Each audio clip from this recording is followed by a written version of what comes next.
Primero vamos a hablar acerca del cerebro sano y la homeostasis sináptica y la eliminación de proteínas que se va a dar en un cerebro sano. En un cerebro que nosotros consideramos saludable, las neuronas van a mantener un equilibrio dinámico en la sinapsis mediante procesos de homeostasis sináptica. Esto lo que va a generar es que las conexiones se refuercen o se debiliten según la actividad neuronal y permite además que haya una plasticidad sináptica necesaria pues, para el aprendizaje y la memoria. Las células gliales van a contribuir a este equilibrio, como la microglía. La microglía, recordemos, es una célula inmunitaria del sistema nervioso central y esta va a realizar una poda sináptica selectiva durante el desarrollo y también en la vida adulta temprana.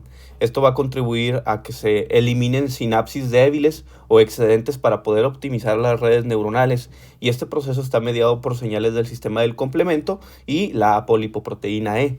Esto lo que van a hacer es que van a marcar sinapsis para su eliminación en condiciones normales y por su parte los astrocitos, que son otro tipo de células gliales que se van a poder encontrar en el sistema nervioso central, van a mantener un equilibrio de la homeostasis iónica y neurotransmisor en el espacio sináptico, recaptando neurotransmisores como lo puede ser el glutamato y liberando factores tróficos que van a sostener la salud neuronal, digámoslo así.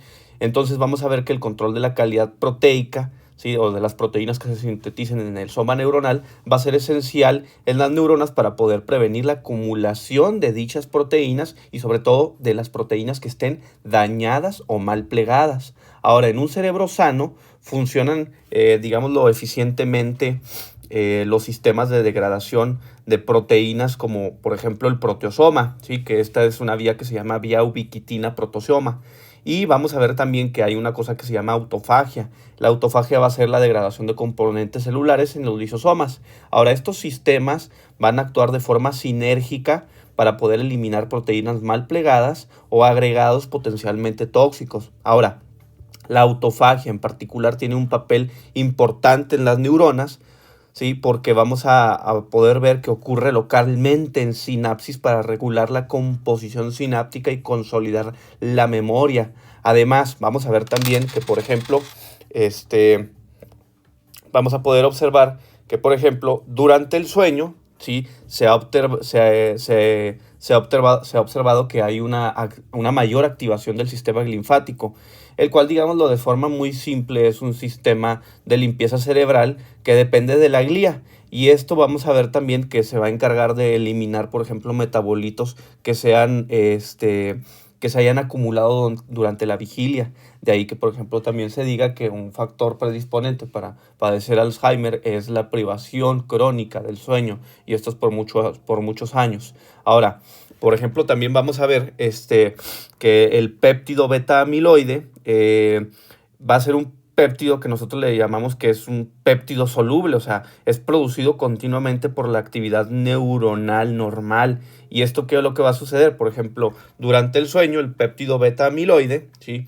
Va a ser, digamos, limpiado de forma más eficaz, ¿sale? Y esto es por el aumento del flujo linfático, como se puede ver en esta imagen, cuando nosotros estamos, o bueno, se ha descubierto en ratones, ¿no? Cuando estamos despiertos y cuando estamos dormidos, vemos cómo es que aumenta el sistema o los espacios del sistema linfático.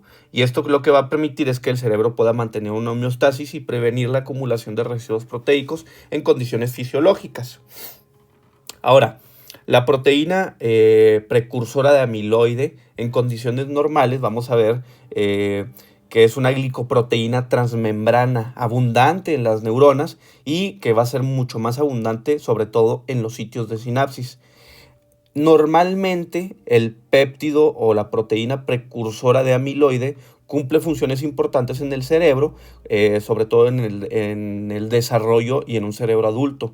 No está muy bien identificado de cuáles son las funciones totalmente o completas, digámoslo así, del todo de esta proteína precursora de amiloide, pero sí se sabe que participa en la formación de sinapsis, por ejemplo, en la migración neuronal y en la plasticidad. Ahora, cuando el precursor o la proteína precursora de amiloide se procesa por las vías habituales, se va a procesar, por ejemplo, en un precursor o bueno, en un fragmento que nosotros le llamamos como fragmento soluble, ¿sí? Entonces vamos a ver aquí nosotros que, por ejemplo, digamos, la formación de un fragmento soluble que nosotros le vamos a llamar como, aquí vamos a escribirlo, ese fragmento soluble nosotros le vamos a llamar como APP alfa. Entonces, esa proteína precursora de amiloide, pues se va a escindir, o sea, se va a cortar en dos, tal como se ve en esta imagen, ¿sí? Tal como se ve en esa imagen, se va a escindir en dos. Y lo que nosotros vamos a ver es que ese residuo producido por digámoslo, una escisión que nosotros le llamamos como escisión amiloidogénica, escisión no amiloidogénica, o sea, una escisión que nosotros le llamamos como sana, ¿sí? Una vía que nosotros le llamamos como vía no amiloidogénica, porque no se genera péptido amiloide. Y ese resto, ¿sí? Que nosotros vamos a ver que se va a separar esta proteína precursora amiloide en dos, ¿sí?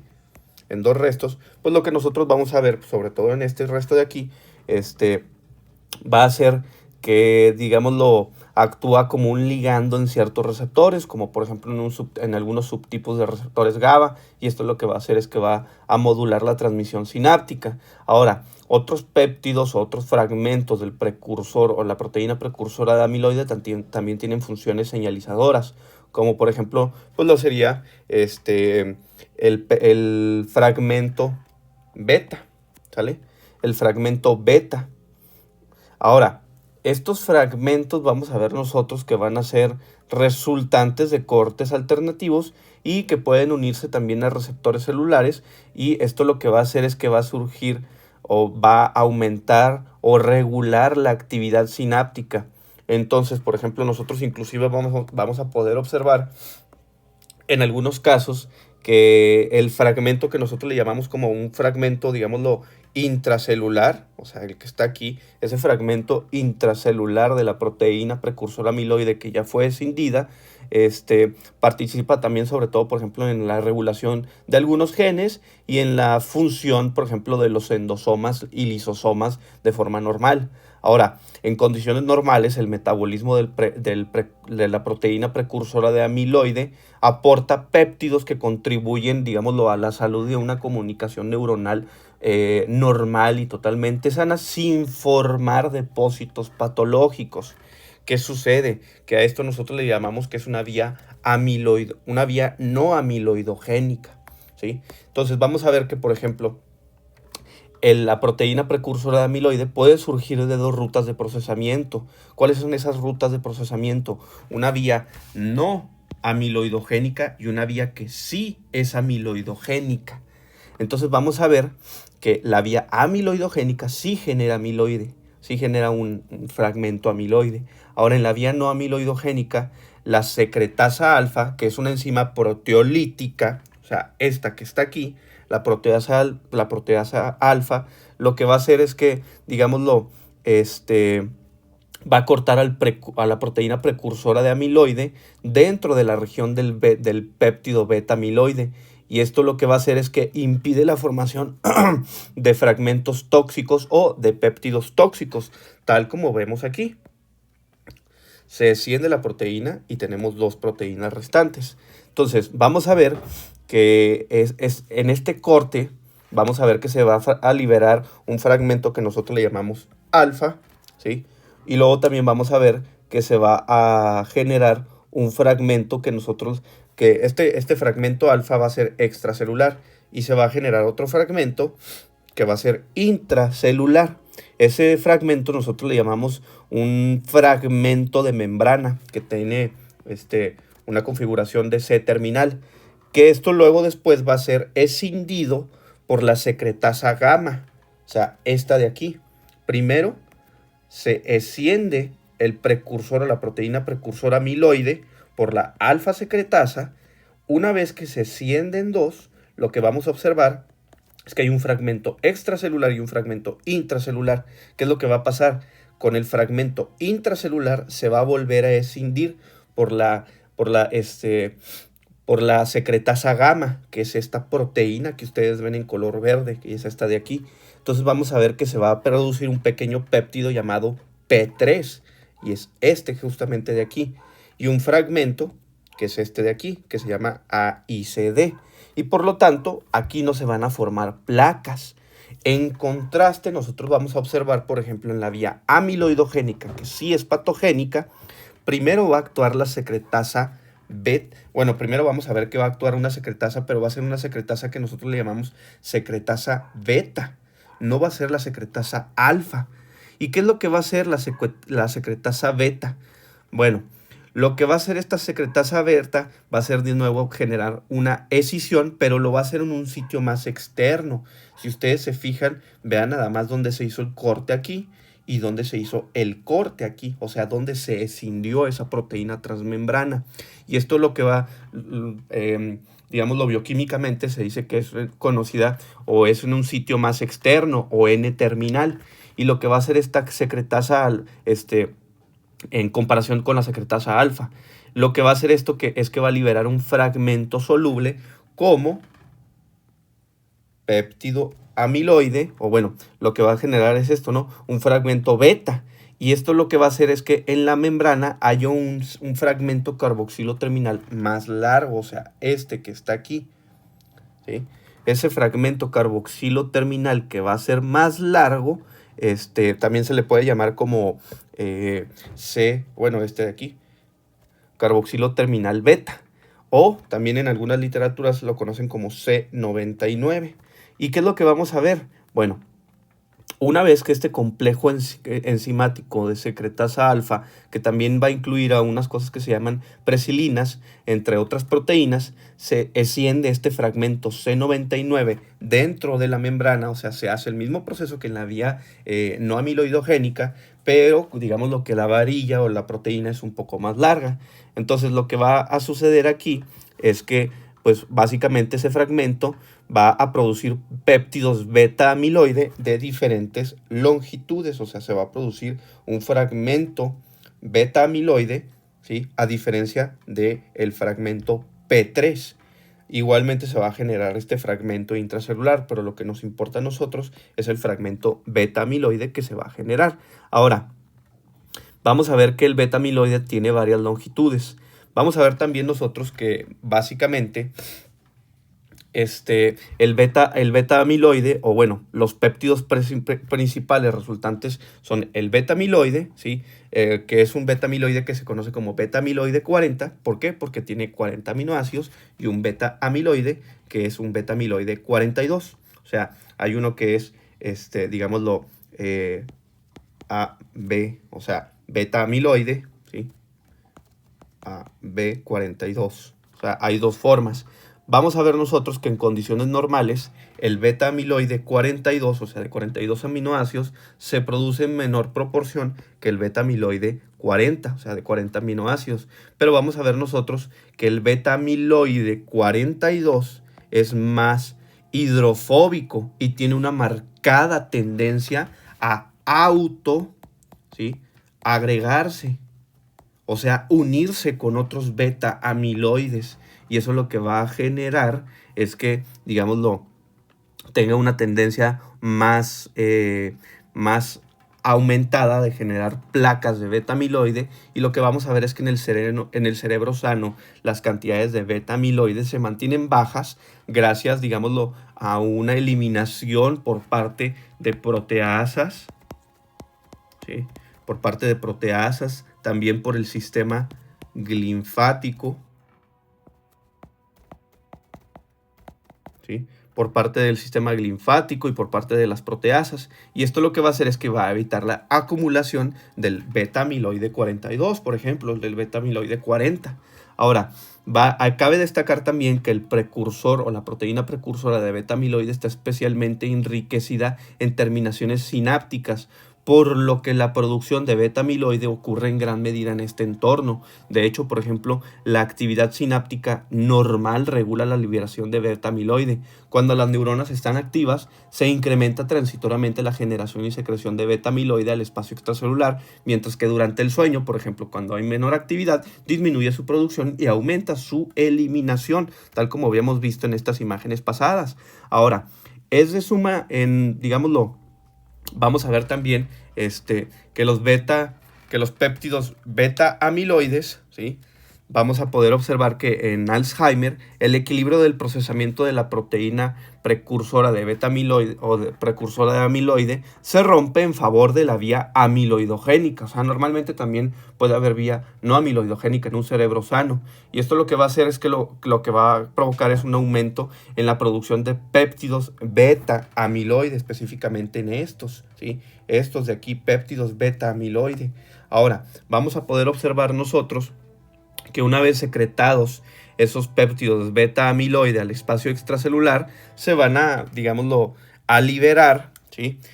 En forma de monómeros, ¿sí? Se van a liberar en forma de monómeros, tal como vemos en esta imagen. Cada uno de estos es un péptido beta amiloide. Ahora, una vez secretados en monómeros, estos péptidos tienen una tendencia a autoagregarse, y esto va a suceder si su concentración supera la capacidad de eliminación que tiene el cerebro de forma normal, o bueno, que tienen las células de la microglía y las células de la glía, o bueno, astrocitos, para poder eliminar este péptido beta amiloide. Ahora, vamos a ver que el péptido beta amiloide 42, del que habíamos hablado anteriormente, tiene, digámoslo, una alta tendencia a autoagregarse.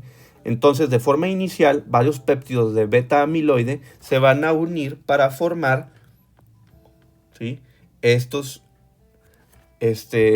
oligómeros, que lo que tienen es una tendencia de seguirse, digámoslo, polimerizando en estructuras fibrilares más largas que se van a depositar poco a poco en el espacio extracelular. Y esto va a constituir lo que nosotros llamamos como placas de amiloide, que son visibles de forma histológica. O sea, en cortes histológicos ya los podemos ver. Entonces, si se fijan, se inicia como un monómero y se termina con una placa de beta amiloide, o una placa que fue conformada de beta amiloide.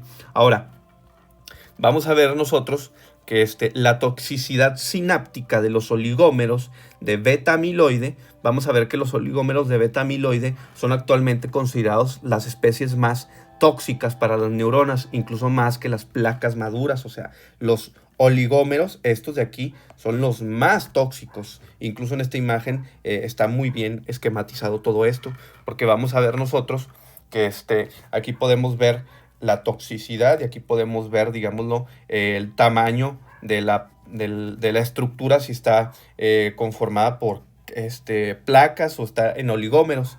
Y vamos a ver nosotros que la mayor toxicidad es cuando tenemos este rango de aquí, cuando estamos en este umbral. Aquí es cuando se vuelve más tóxico las placas de beta amiloide.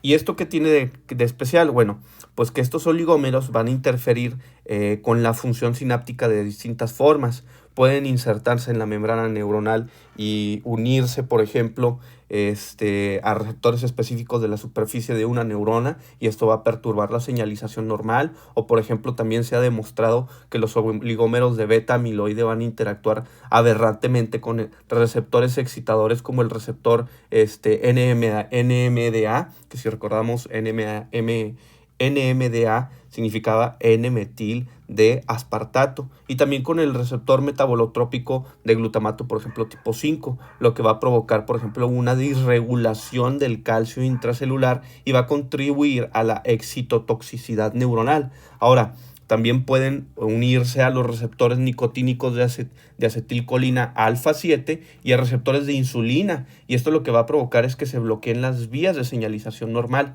Ahora, todas estas interacciones anómalas llevan a cambios patológicos en las espinas dendríticas. Y esto lo que va a producir es una reducción de la densidad y una alteración de la eficacia sináptica. Ahora, en esencia, todo esto lo que va a provocar los oligómeros de beta amiloide es que, digámoslo, pues van a envenenar de cierta forma las sinapsis y van a inhibir la potenciación a largo plazo, que es una base celular del aprendizaje, y además pueden facilitar la depresión sináptica, resultando en una pérdida de conectividad funcional entre neuronas. Otra consecuencia es que vamos a ver que una consecuencia muy crítica es que vamos a ver que, por ejemplo, la exposición a oligómeros de beta amiloide es la activación lo que va a generar el beta amiloide es una activación de respuestas celulares, sobre todo a péptidos mal plegados o péptidos que resulten dañinos. Por un lado, por ejemplo, van a desencadenar una disfunción de las vías de señalización intracelular en las neuronas, alterando, por ejemplo, la fosforilación de proteínas claves, ¿sí? Entonces vamos a ver nosotros que lo que va a provocarse aquí, o lo que va a suceder, es que va a haber una alteración de la expresión genética, sobre todo también de proteínas, y por otro lado también se van a estimular células gliales circulantes, como por ejemplo la microglía, ¿sí? Que van a detectar la presencia de los oligómeros y las placas de beta amiloide, y a través de diversos receptores de reconocimiento de patrones, como por ejemplo el CD14, ¿sí? O los receptores tipo TOL, ¿sí? Como el o también por ejemplo los receptores TLR4, ¿sí? O TLR6, ¿sí? También integrinas, ¿sí? Integrinas. Y unos receptores que se llaman receptores, ¿sí? Tipo scavenger. Entonces vamos a ver nosotros que en respuesta de forma inicial la microglía lo que va a intentar hacer es que va a fagocitar, ¿sí? Ese beta amiloide, y además de que va a intentar fagocitar, pues los va a tratar de eliminar a los agregados que se consideren como tóxicos, ¿no? Como por ejemplo los oligómeros, o formas un poco más complejas como polímeros. Ahora, sin embargo, vamos a ver que los oligómeros también pueden inducir a la microglía a liberar mediadores neurotóxicos, como por ejemplo pues van a ser las citocinas proinflamatorias, radicales libres, y lo que van a provocar es que van a perjudicar las sinapsis adyacentes. Ahora, vamos a ver que se va a producir una disrupción temprana de la disfunción sináptica y la plasticidad, incluso antes de que haya muerte neuronal masiva. De hecho, por ejemplo, algunos estudios sugieren que la oligomerización inicial del beta amiloide, cuando aún, digámoslo, es hidrosoluble, es suficiente para iniciar el deterioro de la sinapsis, y el bloqueo del transporte axonal y la alteración funcional de astrocitos y microglía cercanos. Esto lo que va a conllevar es que hay un aumento en el estrés oxidativo de las neuronas, hay resistencia a la insulina neuronal, lo que va a alterar obviamente el metabolismo energético de las neuronas y sobre todo también sus mitocondrias. Y vamos a ver que va a haber una fosforilación anómala de la proteína tau, ¿sí? Es una proteína que más adelante vamos a estudiar. Y además de que hay una fosforilación anómala de tau, pues estos eventos lo que van a hacer es que van a marcar el comienzo de una cascada que nosotros consideramos como una cascada neuroinflamatoria, ¿sí? O principalmente, sí, pues una cascada neurodegenerativa. Entonces vamos a ver que conforme la concentración de beta amiloide aumenta, los oligómeros se van a agrupar en protofibrillas, y luego una vez que se van a agrupar en protofibrillas, ¿sí? Que son estas que nosotros podemos ver aquí, pues lo que van a hacer es que estas fibrillas eventualmente se van a depositar extracelularmente, formando placas que nosotros vamos a llamar placas amiloides compactas. Ahora, las placas principalmente van a encontrarse en la corteza cerebral, ¿sale? Específicamente en la neocorteza, de forma inicial, y luego se van a ir depositando, por ejemplo, en el hipocampo y en otras regiones, y esto va a seguir un patrón, digámoslo, difuso. Si bien las placas son un sello distintivo de la anatomía patológica del Alzheimer, es importante señalar que la densidad de placas por sí sola no se correlaciona fuertemente con el grado de demencia clínica. Esto es paradójico, ya que muchos investigadores consideran que los oligómeros los oligómeros previos a las placas son los principales culpables del déficit sináptico, mientras que las placas serían depósitos, digámoslo, inertes o de toxicidad crónica. No obstante, las placas establecidas pues van a continuar siendo o alimentando la reacción inflamatoria, y van a actuar como un reservorio de péptidos tóxicos, perpetuando el daño a largo plazo, ¿sí? Y aquí vemos, por ejemplo, cómo es que sucede todo eso. Aquí vemos dónde están los sitios de depósito de beta amiloide, y vemos dónde es que están las células de la microglía. Si ustedes observan, pues, por ejemplo, se va Esto es en el cerebro de ratones y se ha observado que los mayores sitios de depósito pues están principalmente en la corteza cerebral, tal como lo podemos ver en estas imágenes de aquí, aquí, aquí, aquí, inclusive aquí. Y si se fijan, los mayores sitios de depósito pues casi siempre van a ser o sitios de depósito muy abundantes, van a ser principalmente donde nosotros podamos observar que vaya a estar el hipocampo. Recordemos que el hipocampo pues está aquí, ¿no? Entonces, vamos a ver también que los astrocitos van a tener una función, y es que van a rodear de forma normal a los sitios de sinapsis, y lo que van a hacer es que van a intentar rodear a las placas de beta amiloide y van a tratar de fagocitarlas, ¿sí? Van a rodear a las placas de beta amiloides y las van a intentar degradar. Pero ¿qué es lo que va a suceder? Que estas placas de beta amiloides, digámoslo, son tóxicas para los astrocitos y también son tóxicas para las células para las células de la microglía. Y lo que van a hacer es que va a haber un aumento en la liberación de factores proinflamatorios, lo que va a terminar aumentando, sobre todo, la fosforilación de tau o una fosforilación anómala. Entonces, aquí vemos cómo es que de forma normal tenemos una terminal, digamos, presináptica y una terminal postsináptica, y aquí está el astrocito rodeándolo. Esto es de lo que hablábamos, que de forma normal los astrocitos van a regular, digámoslo, el microambiente iónico que van a tener la sinapsis, ¿sí? Y en este caso vamos a ver que puede empezar a haber acumulación de placas de beta amiloide en estos sitios, porque recordemos que aquí puede haber proteínas precursoras de amiloide, y lo que va a hacer el astrocito es que va a intentar regular esto, ¿sí? ¿Y qué es lo que va a suceder? Pues que estas placas de beta amiloide, o bueno, por ejemplo los oligómeros, lo que van a hacer es que van a inducir, digámoslo, un efecto citotóxico sobre los astrocitos. Ahora, vamos a ver también que los astrocitos, pues en su intento, digámoslo, pues de regular el ambiente, sobre todo sináptico, pues van a intentar fagocitar, ¿sí? a estas placas de amiloide. Y lo que va a suceder principalmente con estas placas de amiloide, o bueno, con los oligómeros de amiloide, pues va a ser básicamente que en el caso, por ejemplo, pues de los astrocitos, como quieren regular el microambiente neuronal, pues lo que va a suceder con los astrocitos, pues van a verse implicados en una respuesta crónica disregulada. ¿Y esto qué va a suceder? Ante la acumulación de amiloide y de tau anormal, las células gliales se van a activar de forma persistente y van a pasar de un rol protector a uno potencialmente dañino. Lo que va a hacer, por ejemplo, lo que va a suceder, por ejemplo, con las células de la microglía, ¿sí? Que aquí, por ejemplo, las podíamos ver. Lo que va a suceder, por ejemplo, con las células de microglía, pues es que van a detectar los depósitos de amiloide, por ejemplo, por receptores innatos, como lo pueden ser receptores de reconocimiento de patrones. Y esto lo que va a hacer es que inicialmente van a intentar neutralizar y fagocitar el material amiloide. Por ejemplo, la unión de complejos de una apoproteína, que es la ApoE, ¿sí? ApoE, o también, por ejemplo, una ApoJ, que también se le dice como clusterina, ¿sí? Así se escribe, clusterina.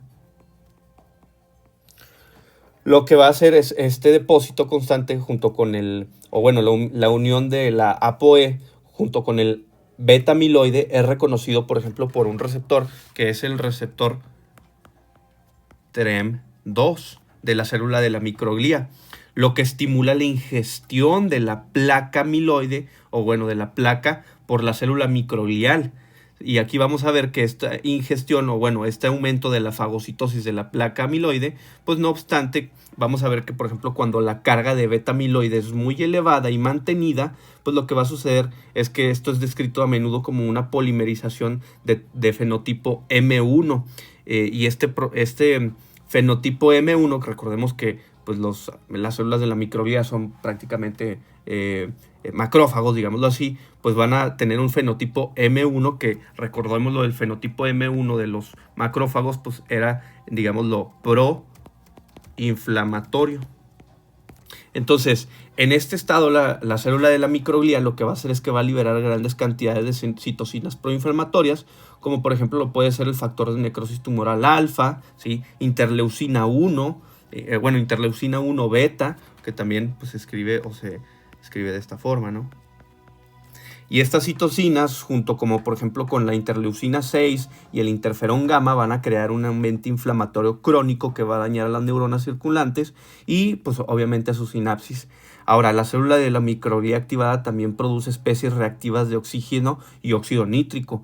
Y esto va a contribuir a un estrés oxidativo, que con el tiempo, en vez de resolver la patología, la célula de la microglía crónicamente activada se va a convertir en parte del problema, ya que su inflamación sostenida puede exacerbar o aumentar la deposición de amiloide, y esto es por cambios en el medio extracelular, y además va a aumentar o va a producir una hiperfosforilación de tau, y esto es debido a factores inflamatorios que van a activar a las quinasas. Ahora también hay que destacar que algunos estudios sugieren que la microglía es especialmente sensible a la presencia de ovillos de tau. Y los ovillos de tau, digámoslo, pues de forma inicial vamos a decir que tau también es una proteína que va a tener también una tendencia de autoagregarse, así como habíamos visto con estos. O sea, también se va a autoagregar y puede formar placas, ¿sí? Entonces vamos a ver nosotros que es muy sensible a los ovillos a las placas generadas por la proteína tau. Y esto vamos a ver nosotros que la microglía pues va a adquirir funciones o va a adquirir una morfología hipertrófica, y lo que va a hacer es que va a estar secretando de forma continua altos niveles de interleucina 1 beta, y esto va a indicar una fuerte activación proinflamatoria, y esta activación proinflamatoria o esta actividad inflamatoria en vez de facilitar lo que va a hacer es que va a facilitar la propagación de la proteína tau patológica a células vecinas, y esto va a contribuir con un círculo vicioso que se va a estar autoalimentando de forma constante. Ahora, habíamos visto que los astrocitos en Alzheimer van también a sufrir cambios reactivos en un proceso que se llama como astrogliosis, ¿sí? Astrogliosis. En esta astrogliosis lo que va a pasar con los astrocitos es que son atraídos hacia las placas de beta amiloide por quimiosinas, como lo puede ser la MCP1, y estas van a ser liberadas en el entorno del depósito, y lo que van a hacer es que van a tender a rodearlas. Ahora, esto en un papel, digámoslo, beneficioso, pues los astrocitos reactivos van a intentar degradar y fagocitar, tal como nosotros lo vemos en esta imagen de aquí. Lo que van a tratar de hacer es que van a fagocitar los fragmentos de beta amiloide, y lo que van a hacer es que van a tratar de contribuir a la limpieza de las placas. Sin embargo, lo que va a suceder es que los astrocitos se vuelven disfuncionales bajo una activación crónica, y lo que va a empezar a suceder es que va a aumentar, ¿sí?, la secreción de moléculas que pueden agravar la patología, como por ejemplo hay una molécula que recientemente se describió, que es el glipican 4. Y este glipican 4 pues es un proteoglicano que en modelos experimentales promueve la hiperfosforilación de la proteína tau en neuronas cercanas. Ahora, también se ha visto que en Alzheimer se detecta una activación aberrante del complemento en astrocitos. Sobre todo se activa el complemento C3, ¿sí? Se ve muy activado C3, lo que va a contribuir a la neuroinflamación y al daño neuronal mediado por esta inflamación. Ahora, tanto la microglía como los astrocitos pues van a perder parte de sus funciones reparadoras normales, como por ejemplo los astrocitos reactivos pueden disminuir la recaptación de glutamato, llevando un exceso de la excitación sináptica y reducir la provisión de factores nutritivos a neuronas cercanas. Ahora, en resumen, en todo esto vamos a ver que la neuroinflamación impulsada por microglía y astrocitos originalmente como respuesta defensiva frente a las proteínas agregadas se convierte en un factor que va a ser mantenedor de la fisiopatología del Alzheimer, y la activación crónica de la glía lo que va a hacer es que va a dañar la sinapsis, va a dificultar aún más la eliminación de beta amiloide, ya que la microglía sobrecargada es menos eficiente en limpiar estos depósitos y contribuye también obviamente a la muerte neuronal.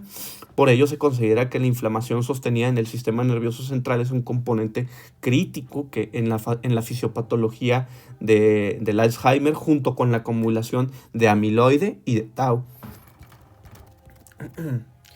Ahora vamos a ver la proteína tau. El metabolismo cerebral de los lípidos va a desempeñar obviamente un factor importante en la salud neuronal y la fisiopatología del Alzheimer. De hecho, el cerebro, pese a representar menos del 2% del peso corporal, contiene más o menos un 25% del colesterol total del cuerpo. Y recordemos que el colesterol pues es transportado por proteínas o lipoproteínas. Ahora, vamos a ver que esto depende de mecanismos internos que se van a encargar de reciclar los lípidos, dado que la barrera hematoencefálica limita su intercambio en la sangre. Ahora, la apolipoproteína E, que también en muchos artículos la ponen ApoE, ¿sí? Apolipoproteína E, es la principal proteína transportadora de lípidos en el cerebro. En condiciones normales, vamos a ver que la apolipoproteína E va a ser producida principalmente por astrocitos y lo que se va a encargar es asociar el colesterol y otros lípidos en partículas lipoproteicas que son captadas por neuronas a través de los receptores específicos, como por ejemplo lo puede ser el receptor LRP1. Ahora, la apolipoproteína E lo que va a hacer es que va a facilitar la reparación de membranas neuronales, también va a facilitar el crecimiento sináptico y la reorganización de sinapsis después de actividad o, por ejemplo, de alguna lesión. Existen varias formas, ¿sí?, de la apolipoproteína E. Aquí se ve, por ejemplo, en esta imagen, en este GIF muy bonito, cómo es que vamos a ver nosotros, por ejemplo, la proteína tau, ¿sí? Pues va a encargarse de ciertas funciones muy específicas. Vamos a ver aquí que la apolipoproteína E, que es esta de aquí, la apolipoproteína E, básicamente lo que se va a encargar, o de lo que habíamos dicho que se encargaba, pues era del transporte del colesterol y la reparación de membranas neuronales. Ahora, hay varias formas de apolipoproteína E. ¿Cuáles son esas formas o esas isoformas comunes de la apolipoproteína E? Bueno, existe una que nosotros llamamos como ApoE2, ApoE3 y ApoE4. Y estos van a, digámoslo, diferir por algunos cambios en los aminoácidos, pero pues son cambios mínimamente relevantes en su estructura, pero sí en sus funciones. ¿Por qué? Porque la isoforma más frecuente de apolipoproteína es la E3, que nosotros la consideramos como neutra o protectora, mientras que la apolipoproteína 2 puede conferir cierta protección adicional contra el Alzheimer. En cambio, la apolipoproteína 4, ¿sí?, la ApoE4, digamos lo que va a ser una variante que ha sido asociada fuertemente a un aumento del riesgo de Alzheimer de aparición tardía. Ahora, por ejemplo, portar un alelo de apolipoproteína E4 aumenta significativamente la probabilidad de desarrollar Alzheimer, y por ejemplo, alguien que tenga 2 alelos de apolipoproteína E4 eleva aún más este riesgo. Ahora, este efecto de riesgo se relaciona directamente con cómo la apolipoproteína E4 influye en el manejo del beta-amiloide y la salud neuronal. Ahora, vamos a ver nosotros que la apolipoproteína E en la eliminación de beta-amiloide, pues normalmente va a colaborar en la eliminación del péptido beta-amiloide en el cerebro. La apolipoproteína E puede unirse directamente al beta-amiloide, favoreciendo su solubilización y captación por células gliales para su degradación. Por ejemplo, se ha visto que la apolipoproteína E, junto con otra apolipoproteína que se llama también apolipoproteína J, que anteriormente la habíamos visto, puede unirse al receptor que nosotros llamamos como receptor TREM2 de la microglía. Y lo que va a hacer esa apolipoproteína esas apolipoproteínas, una vez que se unen al receptor TREM2, van a estimular la fagocitosis del beta-amiloide por parte de la célula de la microglía. Y también hemos visto, bueno, también se ha descubierto que algunos complejos de apolipoproteína E junto con beta-amiloide pueden ser removidos a través de la barrera hematoencefálica por transporte mediado por receptores, como por ejemplo el receptor LRP1, ¿sí? El cual lo tienen células endoteliales, o sea, aquí. Entonces vamos a ver que la eficacia de esta limpieza depende sobre todo de la isoforma. Apolipoproteína E4 es menos eficiente en este proceso. La apolipoproteína E4, cuando se encuentra en un paciente, se ha asociado con un aumento en la producción de beta-amiloide y una reducción en su eliminación, lo que resulta en un mayor depósito de placas amiloides en el cerebro. Los individuos con la con la isoforma E4 van a mostrar niveles más altos de amiloide cerebral a edades más tempranas que quienes tienen la isoforma E3, indicando que este equilibrio de producción-eliminación está alterado. Además, la apolipoproteína E4 tiende a formar complejos menos estables con los lípidos, pudiendo llevar a una mala distribución de colesterol en neuronas y membranas sinápticas más vulnerables. La lipoproteína E4 no solo afecta al beta-amiloide, sino que también va a afectar la integridad neuronal de forma más directa, ya que se ha descubierto que la lipoproteína E4 es susceptible a ser fragmentada por proteólisis intracelular, generando fragmentos tóxicos. Estos fragmentos tóxicos de apolipoproteína E4 pueden interactuar con componentes del citoesqueleto neuronal, alterando la estabilidad de los microtúbulos e interferir con la función mitocondrial dentro de las neuronas. Esto, en otras palabras, es que la función mitocondrial dentro de que la apolipoproteína E4 pues va, a tener efectos neurotóxicos por sí misma, independientemente del beta-amiloide o no, aunque exista Alzheimer o no. Ambos efectos pueden coincidir también. También se ha observado que, por ejemplo, la apolipoproteína E4 exacerba las respuestas inflamatorias de la microglía, ya que al unirse al receptor TREM2, ¿sí?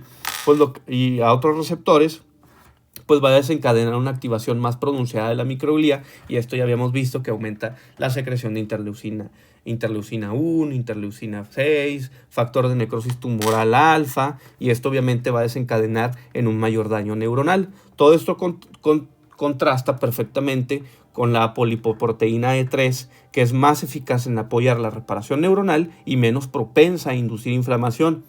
Entonces, vamos a ver también que hay una disfunción lisosomal, ¿sí? De endosomas, y también va a haber una disfunción de la autofagia en el Alzheimer. Vamos a ver nosotros que pues de forma muy clásica vamos a poder observar que la disfunción de los lisosomas y la autofagia, pues es, sobre todo de forma normal, es un sistema de degradación y reciclaje interno en las neuronas, que va a estar compuesto por endosomas, lisosomas y algunas vías autofágicas. Y esto va a ser crucial para controlar la cantidad de proteínas y organelos que tienen las neuronas.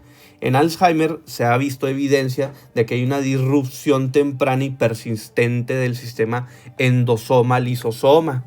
Entonces, lo que conduce es obviamente a una acumulación anormal de desechos proteicos dentro de las neuronas, incluso antes de la aparición de síntomas cognitivos. Y se ha observado que endosomas tempranos, se ha observado, por ejemplo, que hay endosomas agrandados de forma temprana en neuronas con individuos con riesgo de Alzheimer, pero sin embargo que no tienen ningún deterioro cognitivo, lo cual va a indicar, por ejemplo, o ha llegado a sospechar que hay un trastorno en esta vía endocítica. Ahora, estos endosomas aumentados sugieren que las neuronas están reteniendo cargas, ¿sí? Lo que va a suceder, reteniendo cargas, por ejemplo, de beta-amiloide de forma interna, de algunos receptores u otras proteínas que son mal plegadas, que normalmente deberían progresar, por ejemplo, a lisosomas para que se vayan a degradar o ser recicladas en la membrana.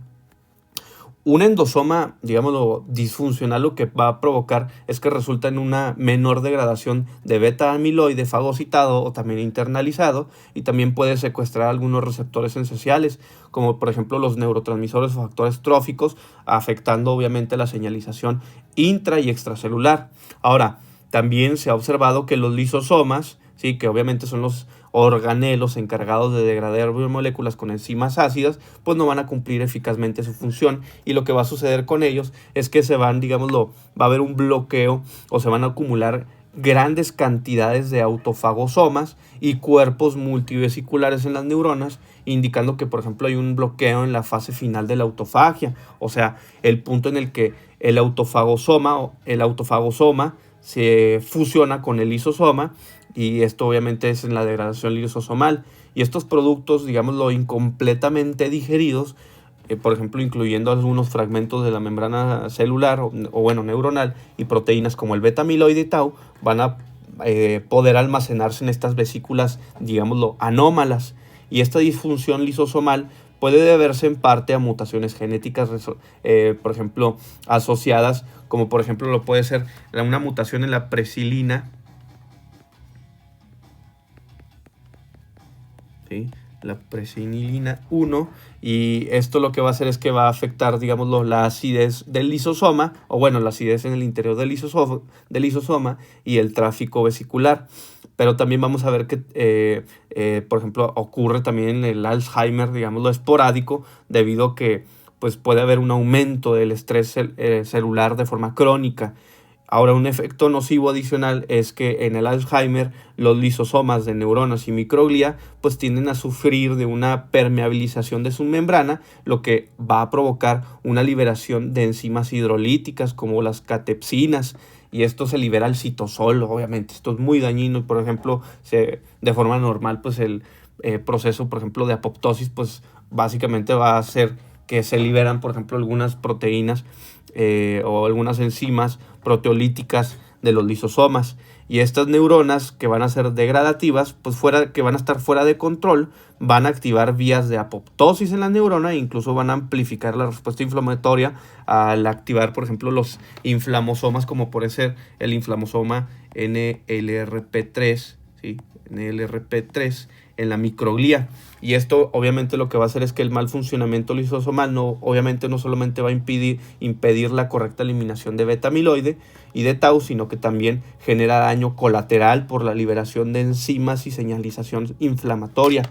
Ahora, cabe destacar que la interacción entre neuroinflamación y fallos en la degradación proteica es bidireccional, o sea, la activación crónica de la microglía y astrocitos puede liberar factores proinflamatorios que van a alterar la maquinaria autofágica de las neuronas, reduciendo la expresión de genes de autofagia o la eficiencia de los lisosomas. A su vez, la acumulación de beta amiloide y tau en compartimientos endosomales y lisosomales puede estimular aún más a la microglía, y lo que va a generar es que se perpetúe la inflamación. Obviamente, en el contexto del Alzheimer se puede considerar que estos sistemas de limpieza, como digamos, lo van a sufrir como un cuello de botella, ¿sí? O sea, cuando se ven sobrepasados, pues los productos patológicos se van a acumular, acelerando la cascada degenerativa, y estudios neuropatológicos muestran claramente que junto a placas, ovillos y neuroinflamación, los cerebros con Alzheimer exhiben endosomas dilatados y depósitos de autofagosomas, consolidando la idea de que, por ejemplo, el Alzheimer implica una falla en las vías de eliminación de proteínas intracelulares.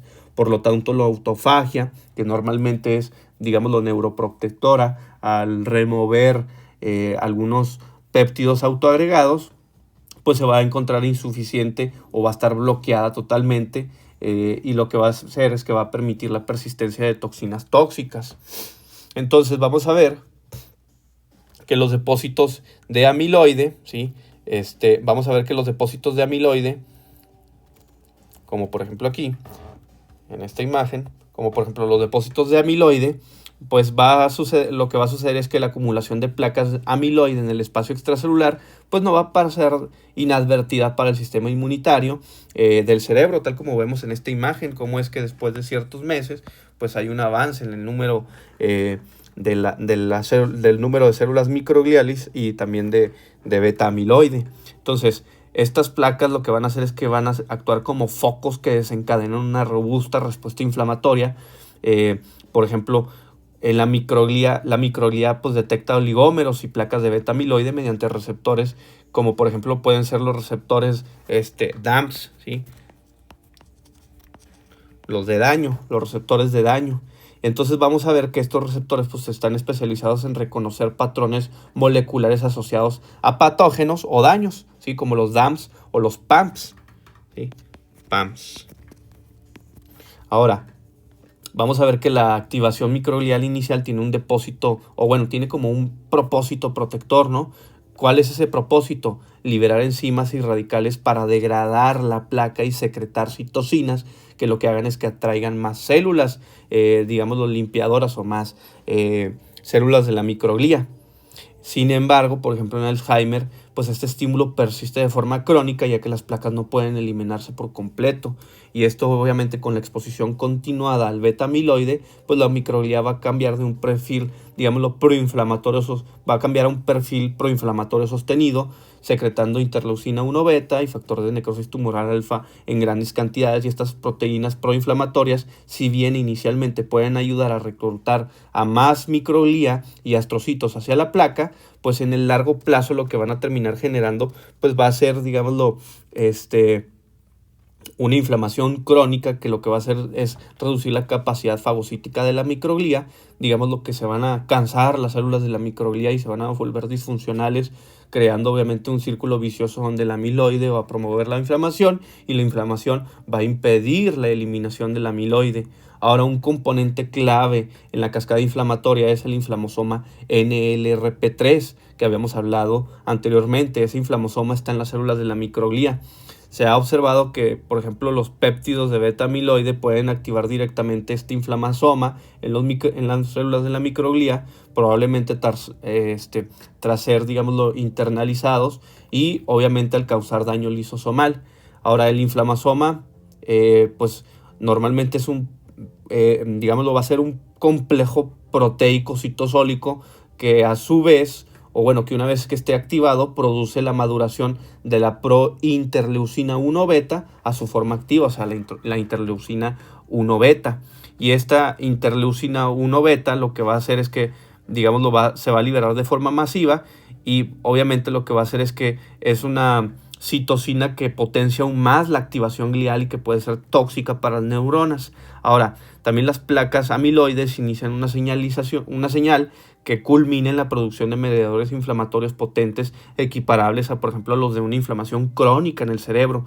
Por ejemplo, la activación por ejemplo, va a haber activación del complemento en la superficie de las placas, ¿no? O sea, el complemento va a llegar a las placas. Por ejemplo, los fragmentos C1Q, ¿sí? O los fragmentos C3b. Y lo que van a hacer es que van a tratar de opsonizar a la placa de beta amiloide autoagregado y van a, digámoslo, atraer a las células de la microglía, pero también pues pueden dañar a las membranas neuronales si se activan de forma descontrolada. También los astrocitos van a participar en la respuesta inflamatoria de los depósitos de amiloide. Lo que van a hacer es que van a rodear las placas formando lo que se denomina, digámoslo, una corona glial, ¿sí? Una corona glial. O sea, van a tratar de rodear a las placas, las células o los astrocitos, ¿no? Imaginémonos que esta es una placa y lo que van a hacer los astrocitos, pues es que van a empezar a rodear a esas placas y por eso es que se le llama como corona glial. Y aunque van a intentar degradarlas, pues también van a liberar algunas quimiosinas y citocinas que amplifican la reacción inmune local. Por ejemplo, en Alzheimer los astrocitos pueden liberar, por ejemplo, MCP1 para atraer a más células de la microglía. Y lo que va a suceder, por ejemplo, pues también es que van a producir una sustancia que se llama S100B, ¿sí? Y también obviamente interleucina B, que en cantidades elevadas lo que va a contribuir es que haya una disfunción sináptica y neuronal. Incluso, por ejemplo, algunas neuronas dañadas por beta amiloide pueden liberar señales de alarma, como pues obviamente son los DAMs, ¿sí? Y estos DAMs pues, lo que van a hacer es que van a activar más a las células de la microglía. Entonces, lo que va a suceder es que la neuroinflamación crónica resultante genera un entorno hostil y las neuronas expuestas a niveles altos de citocinas presentan alteraciones en la expresión de receptores sinápticos, disfunción de sus mitocondrias y eventualmente una activación del sistema de caspasas que va a conducir a la apoptosis.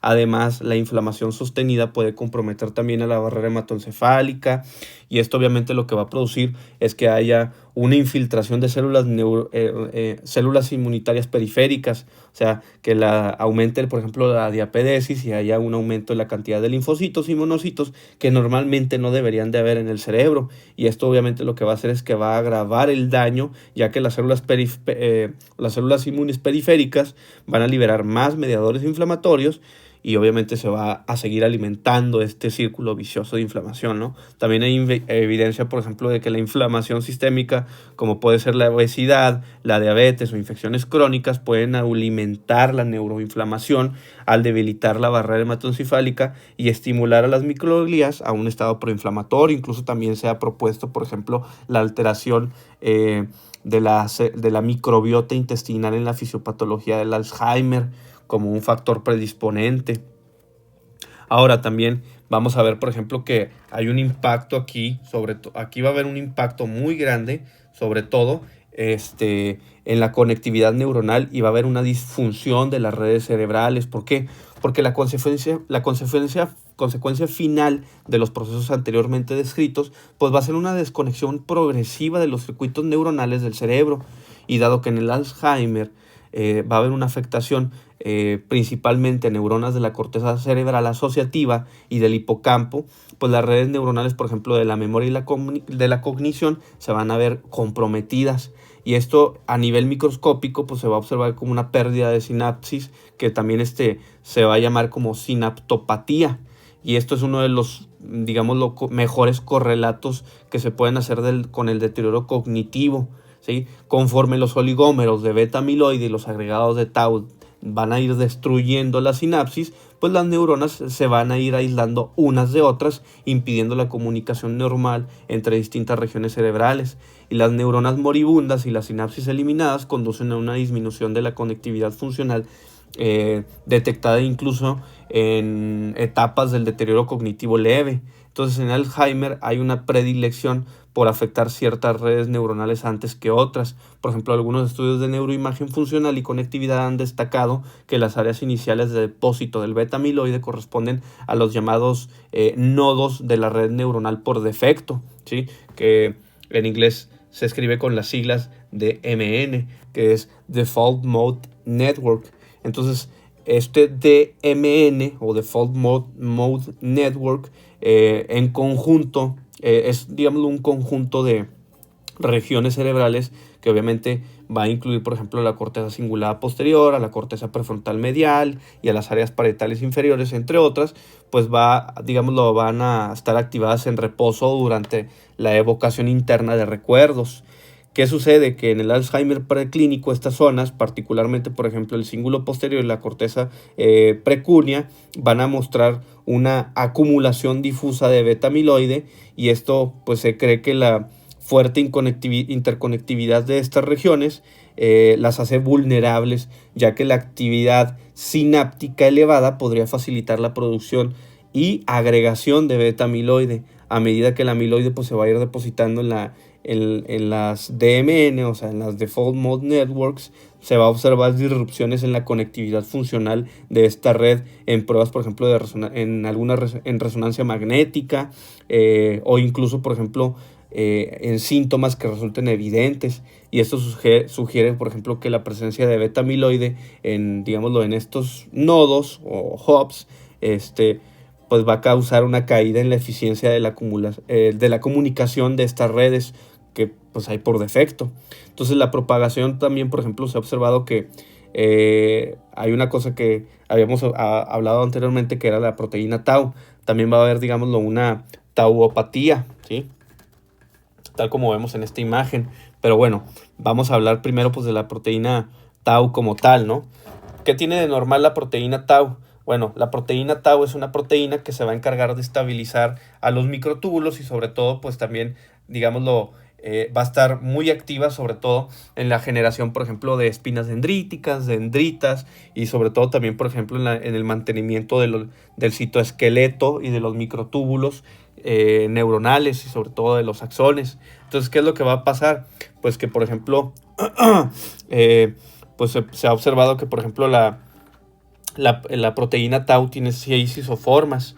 Estas isoformas, pues al igual que por ejemplo lo habíamos visto, por ejemplo en la polipoproteína E, pues van a ser muy variadas y también van a tener distintas funciones y sobre todo van a tener pues distintas capacidades. Entonces vamos a ver nosotros pues que de forma muy clásica, pues esta proteína tau, digamos, lo que va a hacer es que va a hacer, digámoslo como en esta imagen, pues este es un microtúbulo, ¿no? Lo que hace la proteína tau, pues es que, digámoslo, va a llegar y va a estabilizar ese microtúbulo, ¿sí? Y acordémonos que pues, los microtúbulos pues, van a estar en todos los axones y en todas las dendritas, etcétera, ¿no? Entonces va a estabilizar esos microtúbulos. Entonces, ¿qué pasa? Pues que de forma normal, la proteína tau se va a va a sufrir una hiperfosforalización y lo que va a hacer es que, o lo que va a pasar es que esa hiperfosforalización lo que va a tender es que aumenta la capacidad de la proteína tau, o sea, esta proteína que nosotros habíamos visto aquí, que es, esta imagen es una imagen esquemática, pero vamos a ver que la proteína tau lo que le va a pasar es que propiamente pues va a tender igual que con el beta amiloide a autoagregarse. ¿Por qué? Porque va a estar hiperfosforalizada, ¿sí? O sea, va a tener muchos grupos de fosfato. Y esto lo que va a tender es que hay una desestabilización por parte de la proteína tau y también lo que va a suceder es que hay una desestabilización, ¿sí? Sobre todo pues de los microtúbulos, que son pues estas proteínas que habíamos visto aquí. Estos, por ejemplo, pues si se acuerdan, pues son quinesinas o cinesinas, ¿no? Entonces, lo que va a suceder con estos microtúbulos, pues obviamente si recordamos, los microtúbulos pues van a ser el sitio por donde van a estar transitando las vesículas y van a formar parte también de la señalización intracelular. Entonces, estos microtúbulos van a estar deficientes y además de que están deficientes, van a estar disregulados y no están estabilizados de forma correcta, pues lo que va a suceder es que hay una alteración de las vías de señalización intracelular y esto lo que también conduce la fosforilación de la proteína tau, pues es que se vaya a polimerizar, o sea que se vaya a autoagregar. ¿Y esto qué pasa? Que por ejemplo se ha visto que por ejemplo la tauopatía, o sea, se escribe así, tauopatía, ¿sí? Pues vamos a ver que va a seguir patrones distintos, afectando, por ejemplo, a redes corticales asociadas, por ejemplo, con funciones específicas, como lo puede ser, por ejemplo, la propagación de ovillos de tau, ¿sí? Así como habíamos visto que hay ovillos de beta amiloide, también hay ovillos de tau.